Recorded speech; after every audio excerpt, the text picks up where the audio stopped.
Hello, hello. It is Justin Coletti of Sonic Scoop. Thanks for joining me today. And we have a guest on, Nate Baglyos of Kali Audio. They're one of my favorite makers of speakers. I have some Kali Audio monitors here in my home that I'm a big fan of. They're IN8s. And they just came out with a new series of studio monitors, the most expensive studio monitors Kali has ever made. And we're going to be putting them through the paces, figuring out who they make sense for, and if they are a worthwhile upgrade for you. Real quick before I introduce Nate and have him say hello to you, just a quick synopsis on the brand Kali. Kali is really well known for their speakers that cost in the few hundreds of dollars a pair. Their LP series are huge sellers, some of the best affordable entry-level monitors you can get into. My personal favorite series from them is their IN series. And again, these are speakers that are in the sub $1,000 price point. Some of the best speakers I think you can get for under $1,000 period that compete with speakers well more than them. Their newest series is called the Santa Monica, their SM series. And I'll bring a picture of those guys up here on screen for you. The Project Santa Monica speakers. I've also got some here in the studio behind me. I've been trying these out for myself, and they cost significantly more than their prior most expensive speakers. And I want to get a sense from Nate why he built these, what makes them special, and who might consider getting them. Nate, how are you doing today? I'm good. I'm good. And I'll just say I didn't build these. I am the director of marketing, Right. and don't want to take any credit away from our engineering department, who is fully responsible for building these. But I will act as a spokesman here. So yeah, the idea behind Santa Monica is with the IN series particularly, we were seeing our speakers go into a lot of higher end studios and competing against speakers 5 and 8 times as expensive as the IN5s or the IN8s. And the reason for that was these speakers have a really good directivity characteristic. These speakers play really well in space because they're an acoustic point source, and they Mm-hmm. translate phenomenally well. And at the end of the day, if you are a professional using a set of studio monitors, the biggest factor that you're going to care about is translation. You need to know that what you're hearing is what your client is going to be hearing, or people listening to your mix are going to be hearing. Mm-hmm. So with that, the IN series is obviously built to a price point like the LP series, where we are trying to keep the price low, and so there are compromises that are made in order to do that. We're using very good tweeters, we're using very good woofers, but are they the best components available? They're not. The amplifier is the same thing. Is it the best amplifier that we could possibly use? It's not, but it gets us into that low price point that keeps our costs down. For the Santa Monica, the thought is very much the opposite. Let's take everything we learned from the IN series. Let's take that incredible imaging that we get with the IN series. Let's take that top-notch translation, and let's not make any compromises. Let's use the best possible components. Let's use the best possible materials. Let's spend money on the construction of the speaker and make the best speaker that we can. Yeah, sweet. So these might look somewhat familiar to people because they are pretty much, they've taken a lot from what you learned with the IN series, which I think up until now has been your best speaker line. They are a similar design in that they are coaxial monitors that are also three-way monitors. And I want to get into the differences between how they sound and how they perform compared to your IN series. Before we get into that, let's get into that idea real quick of what exactly is a coaxial monitor and why have a three-way monitor, because these are two of the defining characteristics of both the IN line and this newer Santa Monica line. Yeah. So a three-way monitor has a lot of advantages by having typically the biggest challenge that you have when you're making any loudspeaker, whether it's a studio monitor or whatever, is the crossover between the smaller transducer handling the highs and the larger transducer handling the lows. And there are compromises that are made all over the place with that. The larger transducer, as it gets higher into its frequency band, is going to start to pull in terms of the directivity of that speaker. So rather than radiating nicely out into the room, it's going to start radiating directly out in a straight line. The other thing is that the higher a woofer, a larger transducer, plays, the more distortion you're typically going to get. And this is all Mm-hmm. Typically, I'm making some big broad brush statements. There are a million exceptions to everything I'm saying here, but this Sure, is but all else typically. being equal, if you're using same material, same kind of design, if you have this larger speaker trying to play higher frequencies, there'll be more distortion and there'll be less directivity when you're getting lower into the spectrum as well, right? Yeah, and then same thing with the tweeter. As the tweeter plays lower, you've got excursion in the tweeter, which is no good, and the tweeter is going to start to distort as well. So basically, you want your tweeter handling only highs, you want your woofer handling only lows, and every two-way system, which is most loudspeakers with a tweeter and a woofer, is making some compromises in that. And the region it's making those compromises is typically the high mids. We cross over somewhere between 1,000 and 2,000 hertz on all of our two-way systems, which is sort of the character of the voice. So in this really important region, musically and for any sort of speech, you've got compromises that are being made. You've got challenges that you need to address, and that is where the job of a loudspeaker designer gets really difficult. With a three-way speaker, now you have a dedicated transducer just for that region. So you have a tweeter for the highs, you have a woofer for the lows, you have a dedicated mid-range that handles all of that vocal material, all the character of the voice, all the character of sort of the most common instruments. And so that has a lot of advantages. The huge drawback with a three-way system, and the other thing that we have to address in terms of the crossover between a woofer and a tweeter, is that now there's already phase issues, there's already directivity issues going from a woofer to a tweeter. When you have a three-way system, now you have three of those. You're going from a woofer to a mid-range, and then going from a mid-range to a tweeter. And so the way that we've solved this is to make it coaxial. So the tweeter and the mid-range are coaxial with one another. So there are not directivity problems, there are not phase issues between those two transducers. Right. The woofer is separate. So I was just going to say, for those people watching, because a lot of people, the first time they see this, it looks like a two-way speaker. But just to give a visual for what he's talking about, this here, where I'm touching, is the mid-range driver. This is about, I think it's a 4-inch mid-range driver, pretty standard for three-way design. Yep. And then this is the tweeter that's sitting inside of it. So coaxial, meaning they're on the same axis. The tweeter is basically inside of the mid-range driver, moving separately from it. So I just want to give a visual to that for people who didn't quite grasp the concept. But keep going. Yeah, and so coaxials are nothing new. Coaxials are really nice because of how ideal the directivity characteristic is, the fact that they're an acoustic point source, and you don't have phase cancellations going from the transducer playing the lows to the transducer playing the highs. Typically, the issue with coaxials is that as you play them louder and as you go lower into the frequency band, that larger transducer is now moving around that smaller transducer. And that larger transducer acts as a waveguide for the smaller transducer. And so what happens is you get a Doppler effect. As that transducer is doing that excursion, the higher frequency information that's riding on that same wave gets pushed and pulled in and out, which can result in a really unnatural sound. It's called intermodulation distortion. Yeah. So the way we're getting around that is physically separating the woofer, but it's still close enough to the mid-range and tweeter that at the crossover point of from the woofer to the mid-range, we are still within a quarter wavelength, which acoustically means we're still actually coaxial. Cool. So for anyone whose head this went over, long story short is that there are 3 drivers instead of 2, which is more betterer because it makes the woofer be better at being a woofer and the tweeter better at being a tweeter.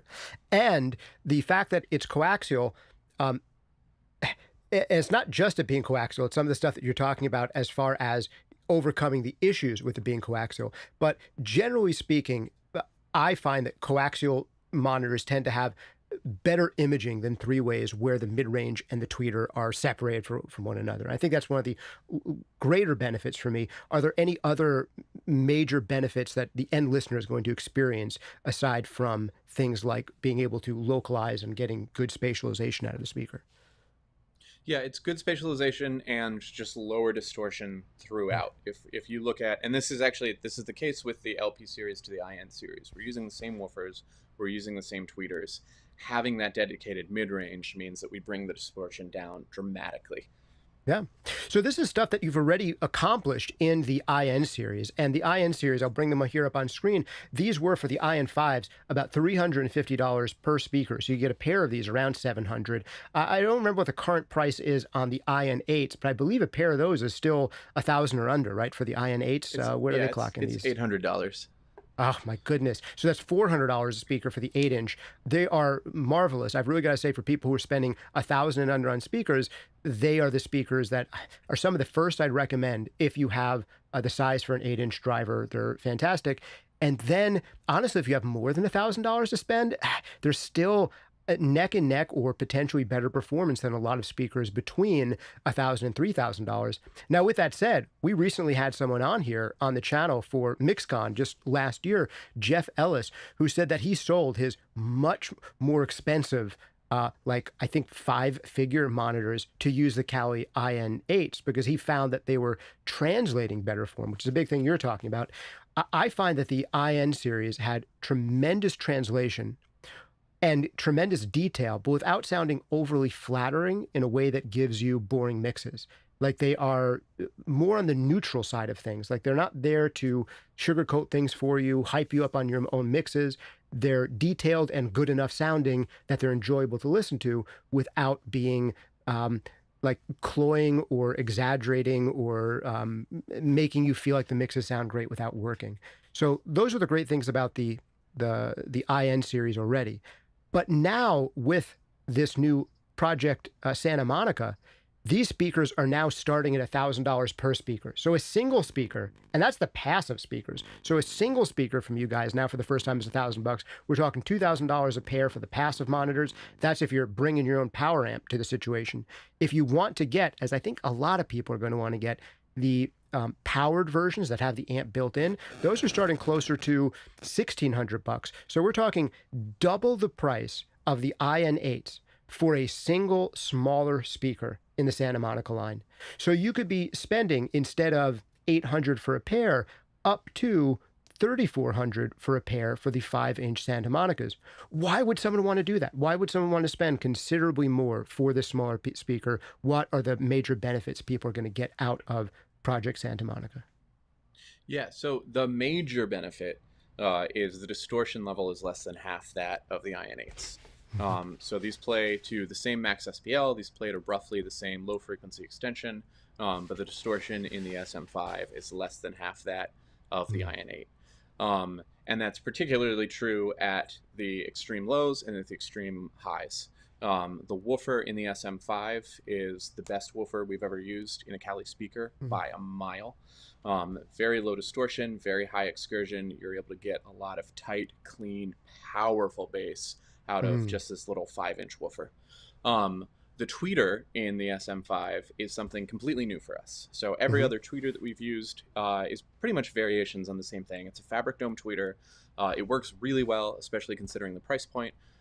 But there is, because it's a fabric dome, distortion at the high end, particularly above 10K, that is always going to be present.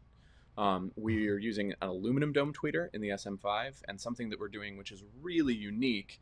A lot of people see that immediately and they're like, oh, metal domes. I don't like metal domes. Metal domes sound harsh. I don't know why anyone would use a metal dome tweeter. And so the issue with a lot of metal dome tweeters is that they have very low distortion in the audible band, but they usually have a big resonant spike somewhere between 24 and 28 kilohertz. And what that means is you hear the subharmonics of that spike in the audible band between 12 and 18 kilohertz, or 12 and 14 kilohertz, sorry. And so what we've done is we've used a specialized geometry around the edge of this tweeter, so that rather than have one high Q big spike, we have a lump of energy from about 20 kilohertz to about 40 kilohertz, the subharmonic of which you do not hear. So we're able to get the benefits of a metal dome tweeter, which are, if you've spent time with a metal dome tweeter, incredibly snappy, fast transients, an incredible level of clean detail in the highs, without having that fatiguing harshness that a lot of people associate with a metal dome tweeter. And we're doing that without using metal like beryllium, which costs a lot more money and is a lot more difficult to manufacture. Right. Yeah, if you're able to eliminate effectively that ringy resonance that's potentially there in metal dome tweeters, even if it's subtle, by essentially broadening it out. That's one of the things that did amaze me on these monitors compared to the INs. I did get to listen to the Santa Monica's. I have a pair right here over my shoulder, and I got to listen to the INs. And as much as I like the INs, the differences that I heard were, I feel like, in some of the high frequency detail and the spatialization and the stereo field images are already great on the IN series, but this kind of leveled things up another notch. And I think one of the things that we can speak to there is how different these speakers look. So at first glance, they seem pretty similar, but I'm going to show you guys a photo real quick of the IN8, and then I want to show you a photo of the Santa Monica back-to-back. So here's the IN8, and there's a waveguide around it, and you can see that there's a little bit of a waveguide around the mid-frequency driver, but when I go over here to the SM5, I'm going to hold one of these up just so people can really see this in great detail. I mean, the face of this thing looks so much different than the IN series. So right here, you can tell these are well-made speakers. They're so sturdy and heavy, even this passive one. But there's this huge indent around this. So this part of the face of it is dramatically different from the original INs. Like, it's just so much deeper here. So what's the purpose of this kind of huge indent around the mid-frequency driver on the Santa Monica? Yeah, so ideally, your waveguide would be some sort of infinite baffle. Now, that's not possible in practice most of the time, but you really do want your waveguide to extend as far as possible. And so what the waveguide does on Santa Monica, which we're not able to do at the lower price point with the IN series, is you have a seamless transition from the edge of the mid-range cone to the edge of the baffle. And you talked about how good the stereo imaging is. That is one of the benefits of that huge waveguide.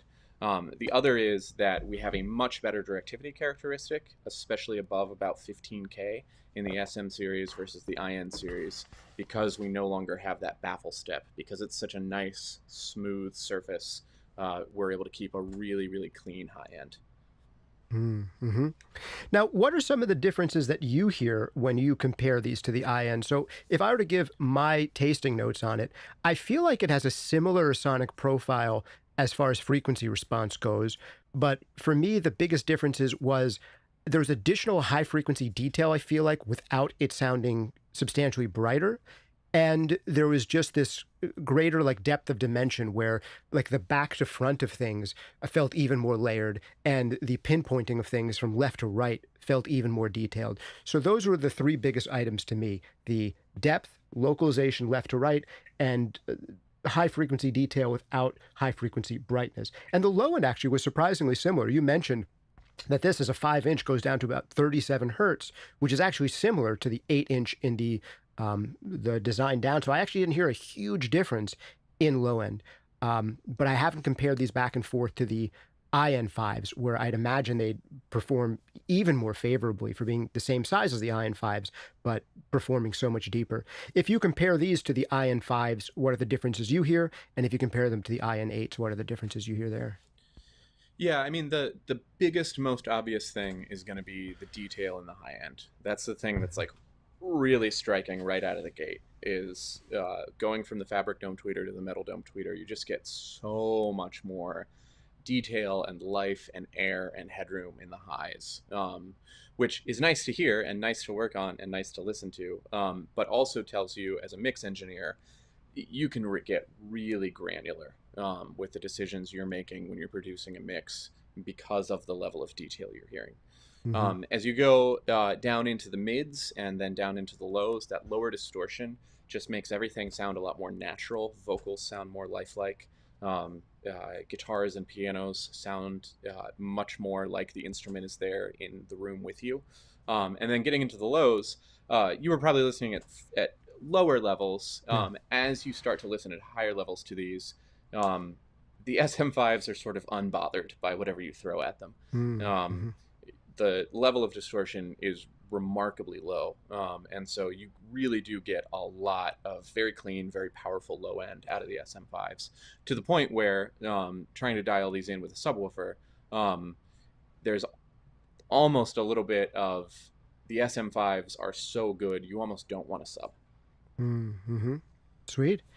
Yeah, there's also, I guess, one of the difference I heard, I felt like in the lows as well, rather than in addition to maybe just the slight difference in extension, and there is that distortion if you're starting to push the INs higher.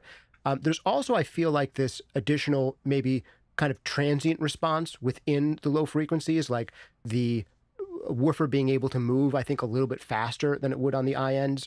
Is there a difference there in kind of the response, the speed of response of the driver itself in the low frequencies? It's not so much that. So what we've done to achieve that lower level of distortion, it's a paper cone on both woofers, and it's a paper cone on both mid ranges from the SM to the IN series. What we're able to do is we're using components like shorting rings, which help to eliminate magnetic flux. What magnetic Mm-hmm. flux is as a magnet is moving, or as a magnetic motor is moving, which is what's happening in any transducer. There are eddy currents made magnetically. So you have this back to forth back to forth motion, and Mm-hmm. eddy currents are produced, which are just little swirling currents of electromagnetic noise, which now that motor has to move through. So rather than being able to move very cleanly back and forth, it's sort of jittering, if you will. Mm-hmm. And I use the analogy all the time. If you're at all familiar with racing, you know that a car can move through clean air far faster and with far more efficiency than a car following another car where it's moving through dirty, turbulent air. Mm-hmm. Um, so what we're able to do with those pull caps and with some of those other pieces that we're using in the woofer is clean up all those eddy currents and eliminate them. So that woofer is always acting in clean magnetic space. It's always as if it was just turned on. So it's never having to fight against some of those things that are making it less efficient. And so you do get that cleanliness to the way that it plays that I think you're describing. Yeah, very interesting.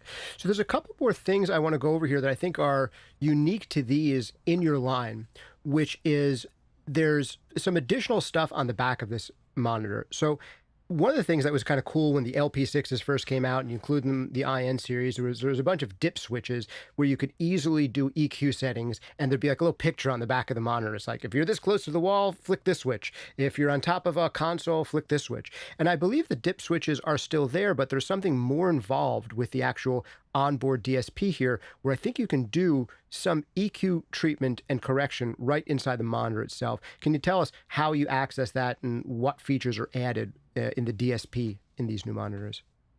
Yeah, so it is all added features. So these do the same thing as LP and IN series. These have the dip switches, these have the diagrams. If you want to just take these out of the box and put them up, you can do everything that you can do with all of our less expensive speakers with these as well.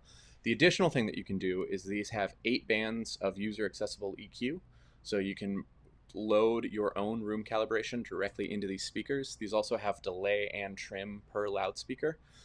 So if you're setting up an immersive system and you want everything to be time aligned and level aligned and calibrated for the room, these speakers will process their own DSP to do that. And so, sorry.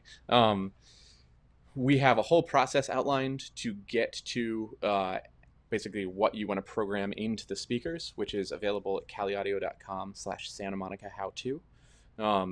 And one of the cool things about that is if you go through that process and you have Santa Monica speakers, for a small fee, which is $50 per speaker, we will send you back tuning files. So you can send us measurements, we will send you tuning files. And for the first little while that these speakers are available, as we're ironing out kinks, which if you're watching this live is right now, we're waiving that fee. So we're doing that for free for you.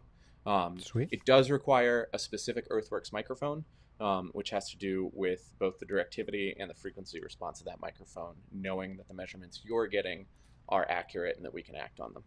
Yeah. Now, if someone had sufficient know-how, creating these tuning files for themselves is something that they could theoretically do, but it's an added benefit that you're basically coaching them through that process, taking the calculation side of it away from them, where you're just telling them, take the microphone, put it in these places, get these measurements, send them to us, and we'll be white glove concierge here, and we'll handle this for you and create these, the actual EQ that you should be programming into the speaker. We'll calculate that for you so you don't have to bother with calculating it yourself. Is that the general idea? Yeah, that's the general idea. And we do walk through, if you wanted to do everything yourself, we walk through the entire process. So you can see exactly what we're doing. Hmm. Which is we're using Room EQ Wizard. It has an auto EQ feature that we're mostly leaning on, but then also doing a little bit. Sometimes it needs a little bit of manual massaging, which we do. Hmm. Um, we show you how we do all of that, but we're happy to do it. And I'm assuming I've done probably 100 speakers at this point. Charles, who is the engineer who designed the speakers, has done thousands. We Hmm. have done a lot of room calibration. We know what we're doing. We know what we're looking at. We know what to fix. I'm guessing that most people who are going to be setting these up in their studios have not done that much. So it's sort of leaning on our expertise, leaning on our years of having done this to get you to a better result. And the Hmm. other thing that means is because you're sending us measurements, there's a lot that we can tell from the measurements right away to give you some advice in terms of, are your speakers in the right place in the room? Do Hmm. your speakers Hmm. look like they're performing correctly? Because if there's an Hmm. issue with one of your speakers, that's going to show up in those measurements, and we're going to be able to address that right away. Right. So you can do a little bit of room setup coaching in addition to creating these files. Now, what's the benefit, Nate, to something like this instead of, say, one of the most popular off the shelf solutions is SonarWorks, which costs maybe more in the range of a few $100s, and I could get a set of speakers that are more priced like the IN series that are under $1,000, add some SonarWorks room correction to them. What are the benefits I'm going to get out of higher end speakers? Number one, and number two, doing this kind of room correction instead of something off the shelf like the SonarWorks system. Yeah. So even with room correction, a corrected IN8 versus a corrected SM5, you're still going to prefer the SM5. The lower distortion level, the more positive directivity characteristic. The SM5 is a superior speaker, full stop. Mm-hmm. Um, uh, with room correction, with something like SonarWorks, SonarWorks themselves, when we've sort of had some back and forth about this, have said, what we're doing is showing you how to take a photo on your iPhone and applying an Instagram filter. What That's what SonarWorks is saying they're doing. What Mm-hmm. we are doing is showing you how to take a picture with a DSLR camera and then professionally retouching it ourselves. Right. Yeah. Gotcha. Um, and then there's further benefits. SonarWorks lives where it lives within the signal chain. All of our calibration lives in the speaker itself, so it's at the Yeah, end of that's the signal huge. chain, and it's living on the DSP chip of the speaker, which is Mm-hmm. already processing an out-of-the-box tuning, already processing the limiter and some other features. Because it lives on that chip, there is no added latency Mm-hmm. with a tuning with the SM series versus not having a tuning in there. And still, that latency is below 2 milliseconds. You can track on these speakers with calibration fully applied. Yeah, I'll piggyback on the stuff that you're saying there. I think the having no additional latency is great. One of the biggest headaches I think in using a lot of the room correction computer-based room correction suites is the annoyance in switching between multiple speakers and having to remember whether it's turned on, whether it's turned off. Are you putting a plug-in into your DAW? And if you do so, are you doing the rest of your listening with a system-wide app on? Are you having a consistent listening experience at all times? And those are some of the additional headaches of whether you're getting all of your system audio through it. That's number one. That's more easily solved these days. But again, if you don't have dedicated hardware, just the fact that now I'm going to switch from my main monitors to my secondary monitors, or from my main monitors to my headphones, kind of going through the process of turning on and off that sweetening, having it loaded into the devices is big. And I think one of the things that you're touching on is with the accuracy of measurement. I think SonarWorks has a wonderful system where they can take someone who knows nothing about acoustics, hasn't measured anything before, and they have them take so many measurements that they can get an approximation of what could be a good overall EQ curve for your room in general, even if your setup wasn't perfect. I think what you're doing with the free Room EQ Wizard and the Earthworks microphone is you're getting a much more precise measurement that's ideal for your actual listening spot. So that's a kind of precision that SonarWorks isn't designed to do. I think the great thing that SonarWorks does is they take so much of the potential for time investment and user error out of measurement, and they kind of blur the edges of user error by kind of doing this averaging, where you guys walking them through the process, there needs to be a little bit more care taken, but you're there to help them with taking that care, but they can get a much more precise ideal measurement for their ideal listening spot. Is that a good summation of some of the differences there? Yeah, that's a really good summation. The measurement that we're advocating is a moving microphone measurement, Hmm. which we feel gives you a very accurate psychoacoustic picture of what you are hearing at your listening position. Yeah. Um, there is a learning curve to doing this with Room EQ Wizard, and we've had people come in and go through the whole process without us giving them any help. Just here's the process, do it. And anybody who's reasonably experienced in a studio is able to go through the process the first time in about an hour and a half.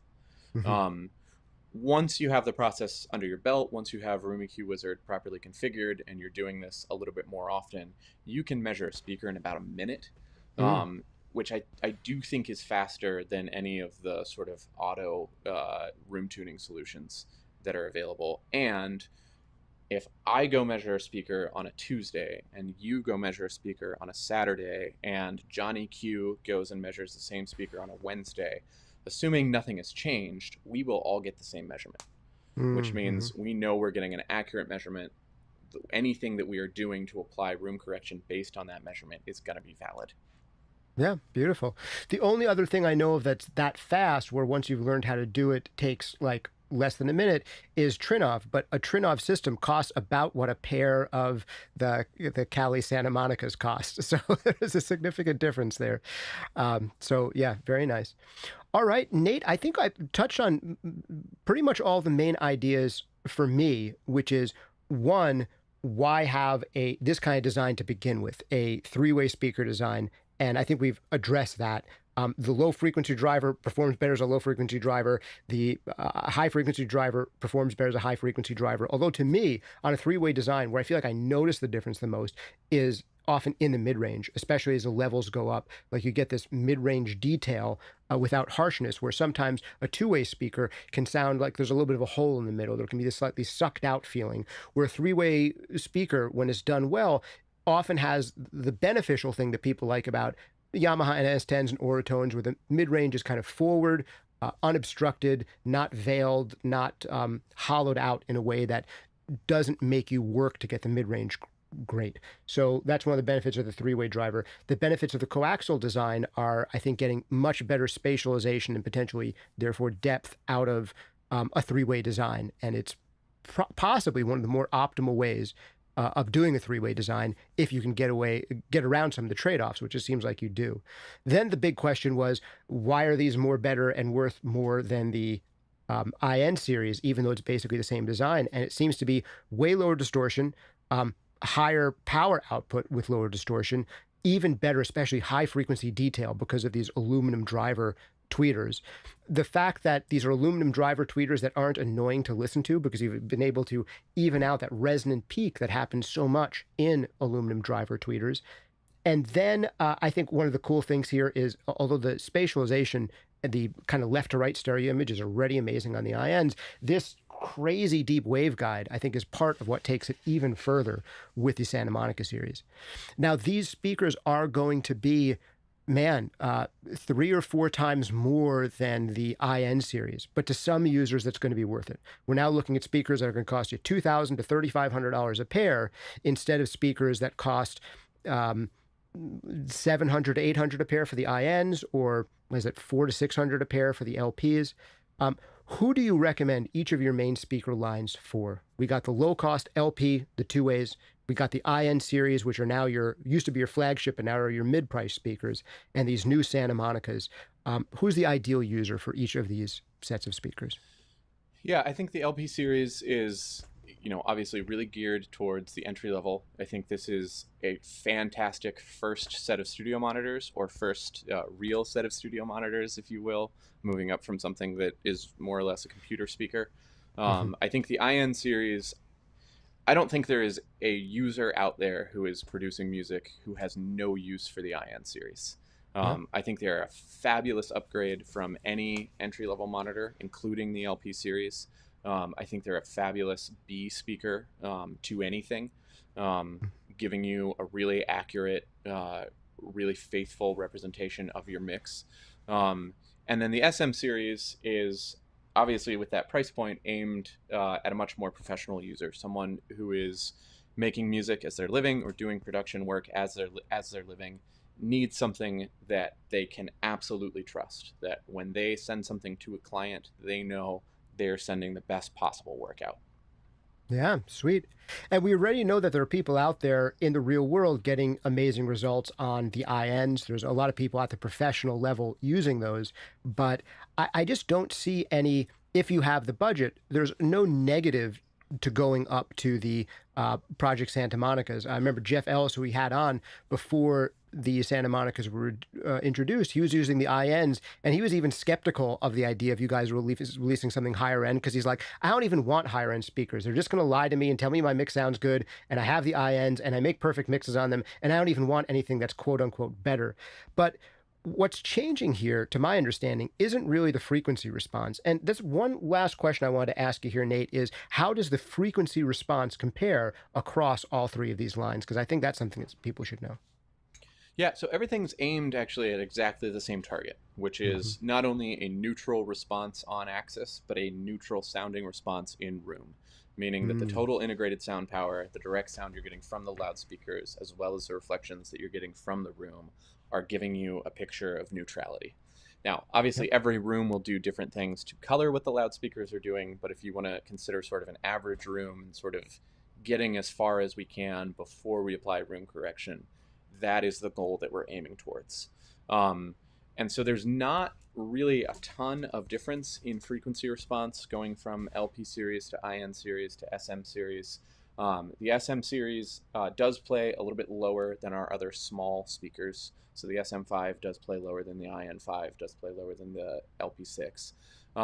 It does play a little bit higher because it's got that metal dome tweeter, but they're all aimed at that same target. The real difference between the SM series and the IN series is the IN series, because of the baffle step that we have, does have a frequency response anomaly at around 15 kilohertz that the SM series avoids. The LP series, because of where the crossover point is in relationship to the port tube that's open on the front, does have a little bit of a dip around 800 or 900 hertz that both the IN series and the SM series void. But other than that, we are always aimed at that same target, which is neutral.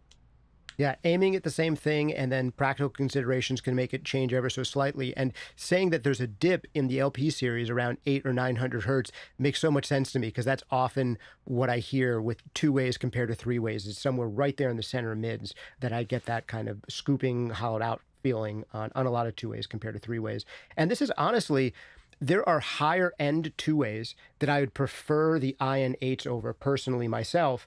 Like I've compared the IN8s to some two-way speakers that cost twice as much, and I just like them better because I would rather have this cost-effective three-way than potentially, theoretically, nicer two-way monitor.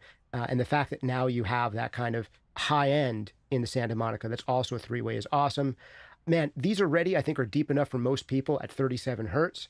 I'm sure there's a small niche market for wanting an 8-inch Santa Monica. Maybe that'll be out someday. And maybe there's a small niche market for saying, you guys did so great with three ways, I prefer two ways. Can you make me a Santa Monica 5 that doesn't have the mid-range driver? Maybe there'll be a niche for that. I wonder, you don't have to say anything official, but you have plans to make more new high-end speakers. Is this something that seems like promising territory for Cali to do more of? Oh, absolutely. Yeah. So there's already an 8 in the works for Santa Monica. And then there are other things in the works that we won't discuss today. All right, sweet. Now we have a couple of questions and comments coming in, and I'm going to read off a few of them. We have one reader here who's asking, do I get a discount on the Santa Monicas considering that I live here in Santa Monica? No. And if you can afford Santa Monica rent, you can afford these speakers. All right, fair enough.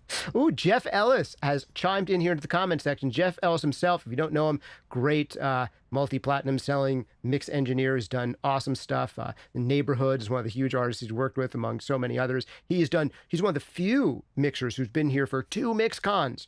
One, I think, in 2023 and one maybe in 2019. They're both awesome, so look both those up. Jeff Ellis. He says, I use my $800 Calis over my $90,000 old monitors. Ha ha. And Slangston says, do you really, Jeff? And Jeff says, yes. Jeff says he uses the IN5s and the IN8s. Yeah, I think I've seen he has like a little sidecar set up with the 5s and then major one, the 8. He says, they changed my life. Master John writes in to say, this is excellent. I'm considering updating my 30-year-old monitors to LP6s. I like your overall approach. All right. Bradley Ward has a podcast recommendation. He says, possibly cool episode would be if Justin wanted to open a cool little home mixing studio with no live room required and he had $5,000 to invest, how would he spend the money and why? What's he thinking? That's a great set of questions. Honestly, the biggest chunk of my spending would go into the room and speakers. That would be like the biggest chunk. And now the other question is, how powerful does my computer need to be? Like I would want a Mac Studio, something like that, like a fairly expensive but not crazy expensive machine so that I can do lots of mixing without having to worry about it choking up on me. And then a lot of the rest of my investment would go into, I've got to say good headphones. I'd have really good headphones. So I'd have, and it depends. If I wanted to go more towards just headphone mixing, then I could save a lot on speakers and acoustic treatment. But assuming I want to listen on speakers, the bulk of it is going to speakers and acoustic treatment, followed by the computer, followed by some plugins that do things that my stock plugins can't do. Because I've done a whole bunch of episodes of the podcast and other things where I've shown the results that I can get using stock plugins. There's actually a video where I go head to head on a mix that Michael Brower mixed this track, and then I mix the track using nothing but stock plugins in Pro Tools. And you can tell me which you prefer. And based on the comments, I think it's 50-50. People preferred Michael Brower's mix or my mix. This is not to say that I'm as good as Michael Brower. I don't think I could put out as many mixes as he does, as fast as he does, as often as he does. He's amazing, but you can get great results. But there's a few things that your stock plugins wouldn't do. So there's companies like Sound Toys and others and stuff like that that I would look into. Now, I'm not sure if I understand this question from Alberto Robinson, who says, please, what would be the gain in the amplifier? Is that a question you can do anything with? Can you tell us about the specs in the amp on the Santa Monica compared to the lower series? Yeah, so electronics is largely wizard magic as far as I'm concerned. Yep. So I can't get into too many specifics about it. But I would say, if there are specific questions you have about the amp, we will get those over to the engineering department. They can answer these much more coherently than I can. It is a more powerful amplifier than what we have in the IN series. And obviously all of those DSP features that are present help tremendously. Which are not there in the IN series. Yeah, sweet. Hubert asks, why did you do a 5-inch instead of a 7 or 8-inch for lower and potentially more accurate bass, he's assuming, in a larger speaker? So why release a 5-inch in the Santa Monica instead of a larger woofer? You got to do something first. Yep. And I think had we done the large one, there would be some clamoring for the smaller one. There is... Obviously, there's a huge market for immersive mixing, Dolby Atmos, and that sort of thing. And in that regards, a smaller speaker is typically beneficial just because you can put it in more places. It is easier to get up on the wall or up on the ceiling or wherever it needs to go versus an 8-inch speaker, which is going to be considerably larger. Yeah. Jam Pro Sound says, these are my next monitors. The question is when. All right, cool to hear. Hubert says, I wish it would go down to 30 to 35 hertz instead of 37 hertz. So you could also get a sub with these 5-inch ones. What are your just quick notes on who are the people who should most be interested in getting a sub and why? Yeah, I mean, anybody who needs to hear what's going on between 20 and 40 hertz needs a subwoofer, period. Right. Or needs a pair of headphones that they can rely on. In order to do that. But if you need to hear that material in your workaday mixing, you need a sub. And there's not really any sort of way around that. Yeah, and that would be pretty much true for, 8-inch drivers might get you down to close to 30 hertz flat, but they're still not going to give you that like bottom of 30 and 20 that you might still want to sub for if, what's happening at 20 and 30 is really relevant to you. And go ahead. I think I've made this point in a video that I've done with you before, and I'll make it again. The placement of your full range speakers might not be where your room wants a subwoofer to go. Right. And so it is beneficial to be able to separate the low end and put a subwoofer where it's going to play well with the room, and put the loudspeakers where they're going to play well with your ears and having an ideal listening triangle. And those two places might not be exactly the same. And so there are definitely benefits to full range speakers plus subs versus truly full range speakers that play all the way down to 20 hertz. Yeah, using them as a additional node in your system to help work around awkward rooms in the lows. Yeah, that's a great thing that not enough people recognize, and for a while I didn't recognize either. Aiden Duffy says, I just stumbled in. Thanks for the info. I'm interested in the IN8s. I'm just curious, how do they compare to the Atom T7V in both of your opinions and the Atom A7Xs? I will go out and say my opinion about these compared to Atoms. I don't know if Nate feels comfortable doing that. You're welcome to, Nate. But I will say Atom is one of my favorite speaker brands. But if I had to choose between the IN8s and the Atom A7Xs, that would be a very difficult decision for me, because the Atom A7Xs are a two-way monitor and the IN8s are a three-way monitor. And I would say there's probably ways in which the Atom A7Xs sound, they're maybe arguably slightly nicer. There might be ways in which they spec out slightly better than the IN8s. But the fact that I could get, for less money, almost half the money, a three-way monitor for my personal taste, with how much more I like three ways than two ways, I'd be inclined to go towards the, for my own listening preferences, for a work speaker, I'd be inclined to go towards the Callies. If it was like just an enjoyment speaker, there's a chance that higher end two ways might be something I'd be interested in, where I don't mind the hollowing out in the mid-range. But for that extra forward mid-range, part of me would say I want to spend like half as much on the INs compared to the Atom A7Xs just to get a three-way instead of a two-way. That said, you start looking at some of the higher-end Atom three-ways, and then maybe I'd tilt in going that direction of an even nicer three-way. There's just so few even nicer affordable three-ways out there. Some of the Atoms are up there.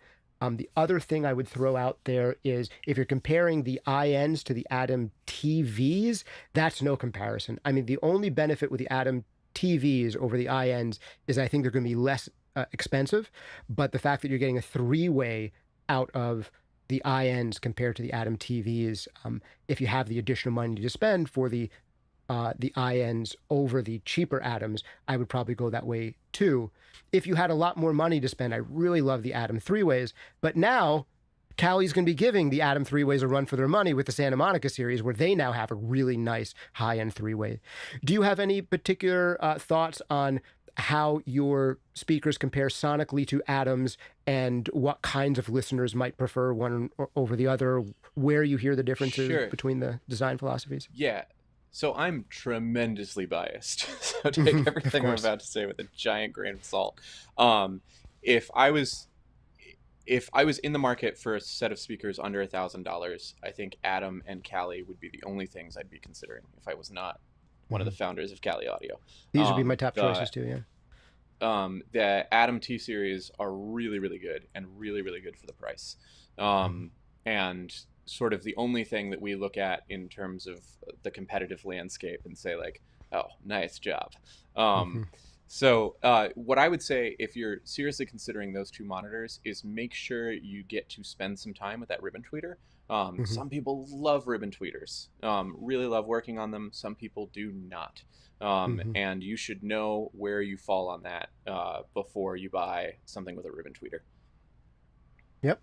Sweet. Yeah, it's definitely a thing where the way the high frequency works is different than other brands. That said, this is part of my bias, the very first studio environment I was in, where I really loved what I was listening to, is back when the original S3As were popular, like in the early 2000s. And that was what I learned, so much audio on. So I became so biased towards them, and they just sound right to me because I've spent so long on them, but not everyone's going to have that experience. I do like ribbon tweeters, but again, there is a diversity of opinions on them. And I would say that I kind of like your going with the aluminum dome tweeters, because I feel like people who don't like ribbon tweeters often like aluminum dome tweeters and vice versa. And I think you're carving your own niche with going that way. Another good question here. I don't want to keep you forever, Nate, and I don't want to make this video too long, but let's throw this one in here. Alberto says, do I need to consider the size of my room to choose which Kali speakers I should buy? Any thoughts on there as far as room size versus speaker size? Yeah, so I've gotten in trouble for stating this opinion as nakedly as I sometimes do. Mm-hmm. I have not seen any good evidence to say that a small speaker will work better in a small room than a large speaker will work in a small room, except for large speakers typically have more bass, small rooms typically have more bass problems. And Mm-hmm. so there was an old school design philosophy, which Kali does not follow, Mm-hmm. which said that your smaller speaker should be designed to have a lot less low end than your Mm-hmm. larger speaker. You should use that larger woofer to produce a lot more low end. You should use the smaller woofer to keep everything very clean and tight and punchy. We don't follow that. We Mm-hmm. have a woofer that is clean and tight and punchy and produces a lot of low end, Mm-hmm. and plays relatively flat down to the bottom of its frequency extension. The difference in frequency extension between our large speakers and our small speakers is not big. It's usually 39 hertz for our 8-inch speaker versus, 37 hertz for the 8-inch speaker versus 39 hertz for the smaller speaker, the Mm-hmm. IN5 or the LP6. Okay. That is Yep. not a big difference. Yep. If you have low end problems in your room, you have low end problems in your room. And a speaker Mm-hmm. without a lot of bass might not excite those problems as much, but it's not making those problems go away. Yeah. And if you have those problems in your room, you don't know what's happening in your low end. And not having a low end in the speaker isn't helping you grasp what's happening. It's just making the problem less apparent. Yeah. I think that's a great answer. And yes, there is a chance that getting even more low end extension isn't necessarily of benefit if you can't use that additional low end extension. That said, I think that part of the answer today with monitoring is one, you get acoustic treatment, two, you get good monitors, but three, you consider EQ correction to help mitigate some of these issues. And if the best thing for you is a little bit of roll off in the low frequencies, then that can be handled by EQ instead of by inferior speaker design. So that's possibly a better way to go. The other thing, but it does mean that if you have a lot of low end problems, you don't necessarily need to spend more just to get additional low frequency extension that you can't necessarily take advantage of. So that's the one thing I'd say is if you're in a smaller room, you know your low end is trash, and you know you're not going to do a ton of acoustic treatment, don't shell out the extra money to get the larger speaker. Shell out the extra money maybe to correct the low frequencies in your smaller speaker. That might be a better use of resources. The other big differences in big rooms versus small rooms are the convenience of placing them. Like it is easier to put small speakers in a small room, and especially if you're trying to get two speakers like close enough together for your listening position, that can be awkward with big speakers and easier with smaller speakers. So consider that, just how well they fit in the room, also aesthetically how well they fit in the room. But then the last thing, and this is very minor, would be listening distances, in that like the focal point of the speaker where everything is in phase at your ear is a little bit further away on an 8-inch speaker than it is on a 5-inch speaker. That said, for most practical purposes, I think that 8-inch speakers, once you're, I forget what the exact distance is, but once you're 24 inches away or 36 inches away, that's basically not a problem. However, it could be a problem if you have like a 8-inch speaker that you're practically wearing as, earphones in your room. That could not be ideal. But as long as you have a sufficient minimum listening distance, I actually have a video and article about this that I actually did with the guys at Adam, and you can check out some of the notes there. But as long as you reach the minimum listening distance for that speaker, then I would say a lot of those considerations go away. And the minimum listening distance is not that far away for even large speakers. Okay, let's see. I think this is going to be the last one. We're going to have to close it down. Tom Burden asks, coming from a two-way, what is the first thing you notice in the sound of an IN8? And can I mix and match sizes for an Atmos system, or should all the speakers be the same size and type? Do you want to give your answer first? I'll let you completely answer the Atmos question. I think I can because I've heard you say it enough, but I want you to say it anyway. But I'll give you my tasting notes on the difference between a two-way and a three-way. I think I already said it. I'll just recap it. The difference to me is one, in a three-way speaker versus a two-way, I don't get this scooped out, hollowed out feeling in the center mids. I get a more forward presentation of the center mids. I get more detail without having to have more brightness, if that makes sense. Usually I find that the transient response of the low end is improved and the transient response of the mids are improved because you don't have the woofer trying to deliver all of the mids and all of the low end. So I think there's a transient response benefit, especially as the listening levels go up. But the biggest thing is just how forward the mid-range feels, especially as the level goes up, more detail in the mid-range. And then on top of that, because of that additional detail in the mid-range, I feel like the front-to-back imaging is often better. Like sounds that are supposed to feel up close and forward really do. And that makes the depth of the speaker seem greater because sounds that are supposed to be up front and forward are, and that makes distant sounds feel even more distant, so the additional depth. So those would be the big things that I would get, is the forward mid-range and the additional depth out of three-way monitors versus two-ways. Any insights on what you listen for in two-ways versus three-ways, and then the mixing and matching for Atmos idea?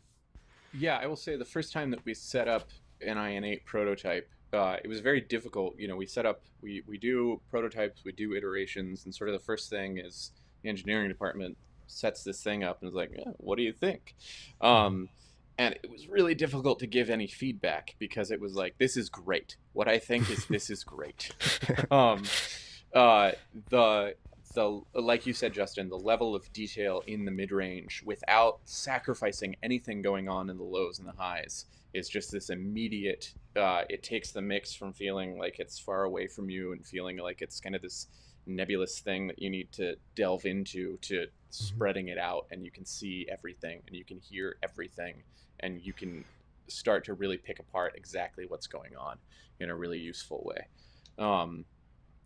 In terms of mixing and matching, so LCR should always be the same unless you are choosing speakers from a manufacturer that makes a dedicated center channel, which I believe Coaxial and Atom both do. But if you're looking at Kali speakers, your L, C, and R should all be exactly the same speaker. From there, some mixing and matching is not really an issue. Obviously, you want your left surround to be the same as your right surround. You want your left rear to be the same as your right rear. You shouldn't be mixing and matching there. But it's not really that big a deal. You can use the Dolby Atmos room design tool, the DART, which is available on their website, to sort of pick through speakers and just make sure that they'll work in the size of your room. The big thing is getting to the reference level at your listening position. So you need to make sure that a speaker that you're putting in a certain place in your room will give you 85 dB with 20 dB of headroom from where it is. And that's all built into that room design tool. Sweet. All right. I think we've kept you long enough, Nate. This has been awesome. I have really enjoyed listening to these beautifully built Santa Monica speakers. They are definitely a step up from the INs. For people who are looking for high-end monitors, this is absolutely a great choice. They cost more, but they are definitely more betterer. And for people who are not being able to afford $2,000 to $3,600 on a set of speakers, I mean, the IN series are easily, I think, the best value in speakers for under $1,000. I mean, it's pretty insane, and they can outperform, especially if you like three-way monitors, a lot of speakers that cost more than they do. And of course, the LPs are some of the best entry-level speakers out there. Nate, it is always so much fun to have you on the channel. I always love hearing your take on things. Thank you so much for being here. Yeah, thanks so much for your time, Justin. I really appreciate it. Awesome. Thank you guys for hanging out with us. This has been Justin Coletti of Sonic Scoop with Nate Baglyos of Kali Audio. See you next time.